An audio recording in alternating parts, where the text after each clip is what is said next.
కార్యక్రమాన్ని మీకు భక్తితో సమర్పిస్తున్న వారు కాంచీపురం వరమహాలక్ష్మి సేల్స్. సాయి భక్తులందరూ తప్పకుండా సబ్స్క్రైబ్ చేసుకోండి.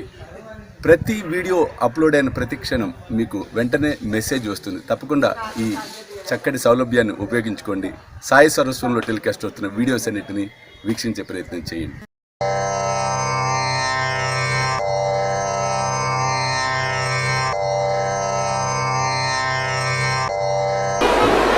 అంటే ఎటువంటి ఆశ అనేది లేదు. సాయి సచరిత్రలో అనుభవం మనం చూసినట్లయితే ఒకనొక సందర్భంలో బాబా దగ్గరికి ఒక భక్తుడు వస్తాడట. అలా ద్వారకామ మెట్లెక్కి వెళ్తాడట లోపలికి. ఎంత అదృష్టమో చూడండి. చెబుతుంటే ఈ క్షణంలో నా గుండె ఆగిపోయినా బాగుండేమో అనిపిస్తుంది.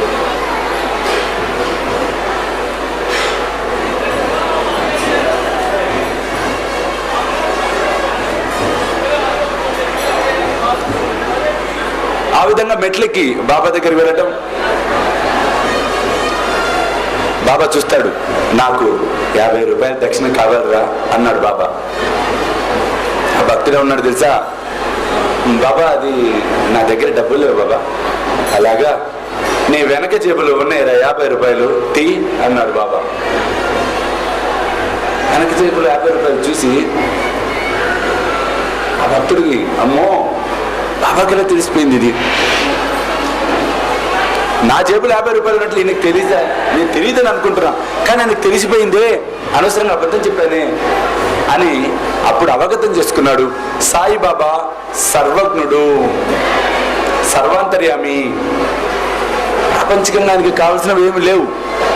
వాస్తవంగా సాయిబాబా ఏనాడు ఆశించి ఎవరిని ఏమీ కోరలేదండి. బాబా కొంతమంది దగ్గర, ఇష్టమైన వారి దగ్గరే దక్షిణలు స్వీకరించాడట. ఎందుకు దక్షిణ స్వీకరించాడు అంటే బాబా భక్తుల యొక్క కర్మలను 3 విధాలుగా స్వీకరించడం అనేది జరిగింది. అందులో మొదటిది భిక్షాటన చేయటం ద్వారా, రెండవది చిలుము పీల్చడం ద్వారా, మూడవది దక్షిణను స్వీకరించడం ద్వారా. కాబట్టి సాయిబాబా ఈ 3 రకాలుగా 3 విధానాలలో భక్తుల యొక్క కర్మలను తాను స్వీకరిస్తూ భక్తుల యొక్క కర్మ తీవ్రతలను బాబా తగ్గిస్తూ ఉండేవాడు. చూడండి ఎంత అద్భుతమైనటువంటి అనుభవం. అందుకోసం స్పష్టంగా బాబా తెలియచెప్పాడు, నాకు అన్ని విషయాలు తెలుసురా, నాకేం చెప్పవసరలా. ఈ అనుభవం మనందరికీ తెలియచెప్తున్నటువంటి చక్కటి విషయం. సాయిబాబా దక్షిణ దేనికోసం స్వీకరిస్తున్నాడు అంటే మన కర్మ తీవ్రతలు తగ్గించడం కోసం.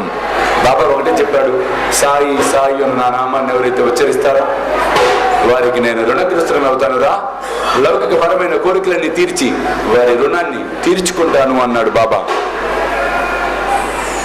మరి అటువంటిది ఇంకొక అద్భుతమైన మాట చెప్పాడు బాబా.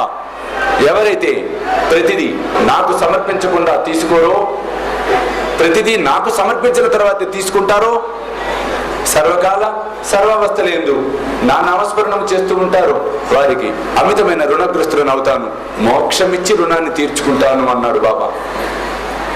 ఎంత గొప్పగా చెప్పాడు చూడండి బాబా.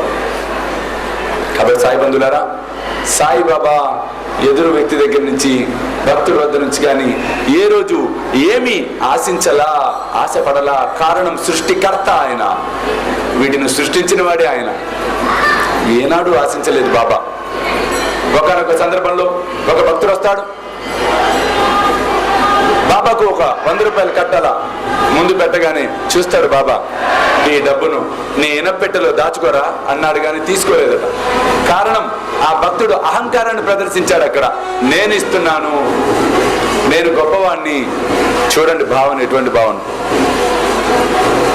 బాబా చెప్తున్న గొప్ప విషయం అదే. నీకు నాకు మధ్య ఉన్న తెరను తొలగించి చూడరా, నీకు నా దివ్య దర్శనం అవుతుంది అన్నాడు బాబా.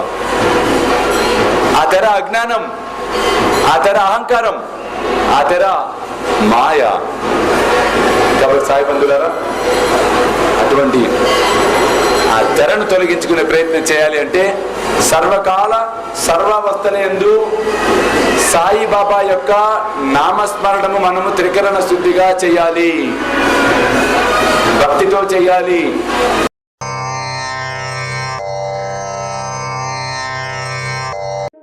ఈ కార్యక్రమాన్ని మీకు భక్తితో సమర్పిస్తున్న వారు కాంచీపురం వరమహాలక్ష్మి సేల్స్. వరమహాలక్ష్మి